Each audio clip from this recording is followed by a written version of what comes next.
My name is Emily Harrison. At 35, I've carved out a life balancing being a mother to a vibrant 5-year-old son and working in the business my parents built from scratch. My husband, Daniel, had always been the pillar I leaned on, or so I thought. I still remember the evening that shattered everything. We were at dinner, the clinking of cutlery mingling with our son's laughter. That's when Daniel dropped the bombshell. "You work for your parents who didn't even finish high school? That's embarrassing, Emily," he said, his fork pausing midair. I choked on my water. "What? Why does that matter now?" Daniel shrugged, a look of disdain creeping onto his face. "I just thought you came from a more educated family. It's not a good look, associating with dropouts." I stared at him, my heart pounding. This was the man who'd vowed to love and respect me, the man who'd embraced my parents like his own. Yet here he was, sneering at their life's work. "But they've built a successful company, Daniel. They worked hard for everything we have," I stammered, trying to keep my voice steady. He scoffed. "Hard work? Please. They probably just got lucky. It's not like they had the brains to do something significant." The words stung like a slap. I looked across the table, at our son who was blissfully unaware, munching on his food. How could I explain to him one day that his father looked down on his grandparents? "Daniel, they're my parents. You've known them for years. Why are you saying this now?" My voice was a whisper, laced with disbelief and pain. He leaned back, his eyes cold. "I guess I just never realized how limited their education was. It's not something to be proud of, Emily, and frankly, it reflects poorly on us." That night, I lay in bed, staring at the ceiling. The man sleeping beside me felt like a stranger. His words echoed in my mind, each syllable a sharp jab at my heart. My parents, who'd sacrificed everything to give me a life they never had, were now a source of shame for my husband. The Emily who had fallen in love with Daniel couldn't reconcile with this new reality. I closed my eyes, a single tear escaping. This was just the beginning, the first crack in the facade of our seemingly perfect life. The weeks that followed were a blur of tension and cold silences. Daniel's disdain for my family had seeped into every aspect of our lives. I watched as the man I married transformed into someone unrecognizable, someone who found pleasure in belittling others. One evening, as I was setting the table for dinner, Daniel walked in, his face stern. "Emily, we need to talk about your job," he began, his tone leaving no room for argument. I took a deep breath, bracing myself. "What about my job, Daniel?" He leaned against the counter, his eyes cold. "I think it's time you considered quitting. Be a full-time housewife. It's not like your job at that rinky-dink company means anything." I clenched my fists, feeling a surge of anger. "My job means a lot to me, Daniel. My parents built that company from nothing. It's important." He laughed, a sound that made my skin crawl. "Important? Please, Emily. It's a small-time operation. You'd be better off focusing on our home." I shook my head, disbelief and anger intertwining. "I won't quit my job, Daniel. It's part of who I am." He stepped closer, his voice rising. "Who you are. You're my wife, Emily. Your place is here, with our son, not wasting time at some dead-end job." I stared at him, the man I no longer recognized. "My parents' business isn't dead-end, and I am not just your wife, I am also a daughter and a professional." His laughter echoed in the kitchen. "Professional? That's a good one. You're playing at a job, Emily. Time to grow up and see what's really important." That night, I lay awake, the words and laughter haunting me. It was clear that Daniel's arrogance and contempt knew no bounds. His disregard for my identity, my family, and my aspirations was not just painful, it was suffocating. As the days turned into weeks, the idea of a life without Daniel started to grow in my mind. A life where I didn't have to defend my parents or my choices. A life where my son wouldn't hear his father mock his grandparents. But I knew that leaving Daniel wouldn't be enough. He needed to understand the pain he caused, to feel the sting of his own venom. I needed to stand up for my parents, for myself. The storm was rising, and I was ready to face it head-on. Daniel's promotion at work brought a new wave of arrogance that was unbearable. He strutted around the house like a peacock, his ego inflated to the point of bursting. One Saturday morning, as I was preparing breakfast, he sauntered into the kitchen with a smirk. "Guess who just got a big promotion? This means we're moving up in the world, Emily." I forced a smile, trying to keep the peace. "That's great, Daniel.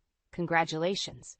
He poured himself a coffee, his smirk widening. With this raise, you really don't need to work anymore. You can finally quit that silly job of yours. I stiffened, my spoon clattering against the pan. We've been over this, Daniel. I'm not quitting my job. He leaned against the counter, his gaze piercing. You're still on about that? Emily, be reasonable. You won't have to lift a finger. I can provide everything. The condescension in his voice was like a slap. It's not about the money, Daniel. I work because I love my job. It's part of who I am. He scoffed, shaking his head. Love your job? That's just sentimental nonsense. You need to start thinking about what's best for our family. I turned off the stove, my hands trembling. And what if I think working is what's best for me? For our family? His eyes narrowed. You're being selfish, Emily. You're not seeing the big picture. It's time you started acting like a proper wife and mother. The words hit me like a tidal wave. This wasn't just about my job anymore. This was about control, about Daniel dictating how I should live my life. I looked at him, my voice steady despite the turmoil inside. And what if I don't want the life you're offering? His expression darkened. Is that a threat, Emily? No, I said, meeting his gaze. It's a promise. I won't let you or anyone else dictate my life. The air between us was electric, charged with unspoken threats and shattered illusions. In that moment, I knew there was no going back. The man I married was gone, replaced by a stranger with whom I shared a house but not a life. As he left the room, the silence was deafening. But within me, a plan was forming. A plan to reclaim my life, to show Daniel he couldn't trample over me. The seeds of revenge were sown, watered by every condescending word and every dismissive gesture. It was time for Daniel to learn that underestimating me was his biggest mistake. The following weeks were a tense chess game with Daniel. His arrogance reached new heights, but I was busy laying the groundwork for what was to come. One day, I was called into an unexpected meeting at work. My father looked grave as he introduced me to Mr. Anderson, a project manager from a collaborating firm. Emily, we have a serious issue, my father began, his voice heavy with concern. It's about a project your husband is leading. My heart sank. What about it? Mr. Anderson cleared his throat, his expression grim. I hate to be the bearer of bad news, but Daniel has been manipulating the project for his gain. I felt a chill run down my spine. What do you mean? He's been diverting resources to another firm, and there are rumors of him being involved with someone from that company, Mr. Anderson said hesitantly. The room spun around me. An affair? The word tasted bitter in my mouth. We can't confirm that, my father interjected, his face etched with worry. But the evidence against him is quite damning. I sat there numb. The man I had married, the father of my child, was not only jeopardizing my family's business, but possibly having an affair. Rage bubbled inside me, a burning, seething cauldron of betrayal and hurt. What do you plan to do? I asked, my voice surprisingly calm. We need to gather more evidence, Mr. Anderson said, but we need to be discreet. If Daniel realizes we're onto him, he might cover his tracks. I nodded, a plan forming in my mind. I'll help. He won't suspect me. Over the next few days, I played the dutiful wife, while secretly gathering evidence with Mr. Anderson and my father. Each document I found, every covert conversation I overheard, was another piece in the puzzle of Daniel's deceit. But it wasn't just about the project anymore. I needed to know the truth about the alleged affair. If Daniel could betray my family's business, what else was he capable of? I hired a private investigator, my resolve steeling with every passing day. If Daniel was leading a double life, I would expose him for the fraud he was. The day the investigator handed me the envelope felt surreal. Inside were photos and messages that confirmed my worst fears. Daniel was indeed having an affair. Tears of anger and hurt blurred my vision as I looked at the pictures. But amidst the pain, there was clarity. Daniel had underestimated me for the last time. It was time for his house of cards to come tumbling down. Armed with the truth, my determination to bring Daniel down became unshakable.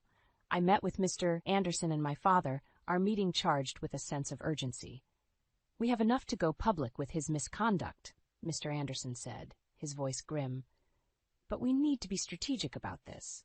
I nodded, my mind racing with possibilities.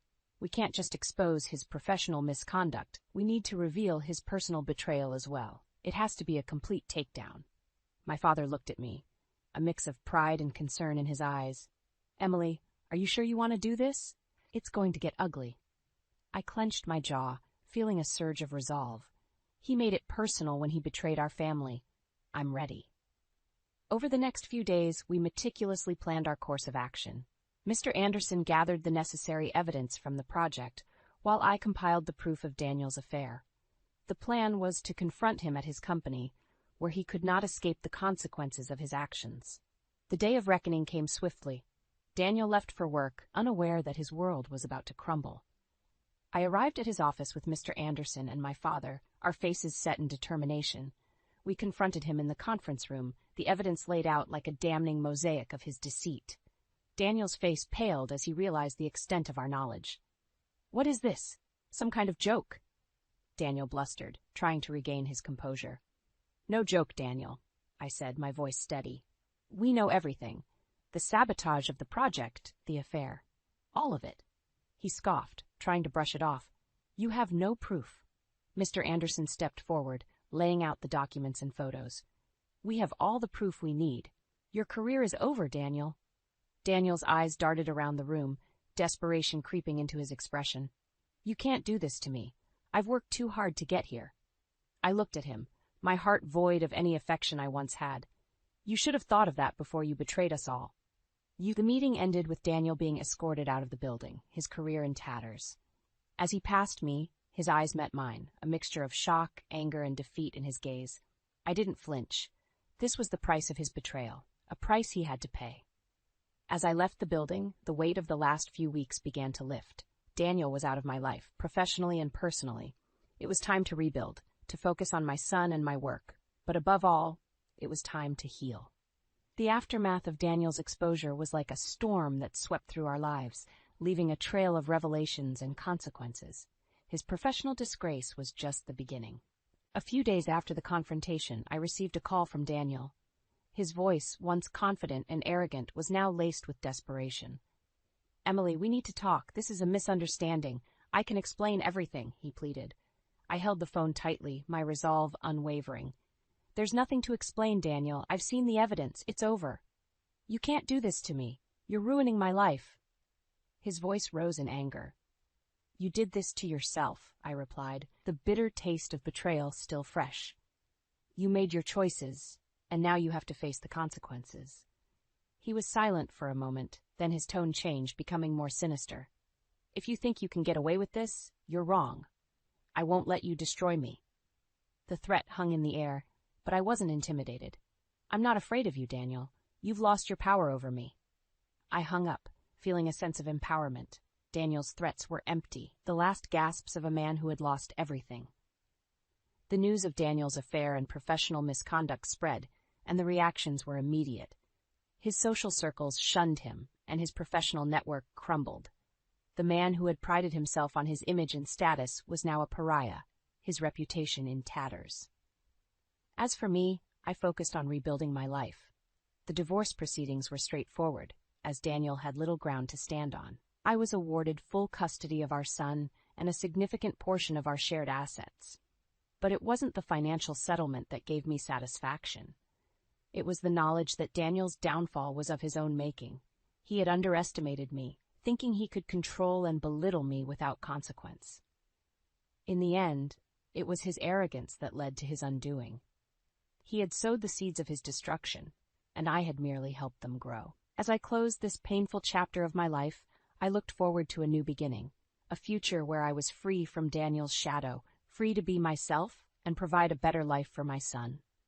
Daniel's fall from grace was a stark reminder of the price of betrayal and arrogance, a price he would continue to pay long after our paths had diverged. The finality of the divorce brought a mixture of relief and reflection. The house, once filled with tension and discord, now resonated with a quiet peace. My son and I adjusted to our new life, one where laughter began to replace the echoes of arguments. One afternoon, while sorting through old photographs, my son looked up at me, his eyes curious. "Mom, why don't we see Daddy anymore?" I paused, choosing my words carefully. "Sometimes people change, honey, and sometimes it's better to be apart than together." He nodded, seemingly satisfied with the answer, and turned his attention back to the photos. In his simple acceptance, I found a strength I hadn't realized I possessed. The business thrived as I invested more of myself into it, my parents' legacy becoming a testament to resilience and hard work. The community rallied around us, their support a stark contrast to the isolation that Daniel now faced. Rumors reached me occasionally about Daniel's struggles. His career had stalled, his social circles had evaporated, and the woman he had an affair with had left him. It seemed that the life he had chosen was crumbling around him. I felt a sense of poetic justice in his downfall, but it didn't bring me joy. Instead, it served as a reminder of the cost of deceit and selfishness. My journey hadn't been easy, but it had taught me invaluable lessons. I learned the importance of standing up for myself, the strength in vulnerability, and the power of letting go. As I looked at my son, growing up so quickly, I knew that the most important lesson I could teach him was respect. Respect for others, for himself, and for the choices people make in life. Daniel had become a distant memory, a chapter closed and left behind. My focus was now on the future, on building a life filled with purpose and joy. In the end, the greatest revenge was not in seeing Daniel's destruction, but in my own reconstruction. In rising from the ashes of our broken marriage, I found a version of myself that was stronger, wiser, and more compassionate. I had emerged from the storm, not unscathed, but undefeated. And in that triumph, I found my peace.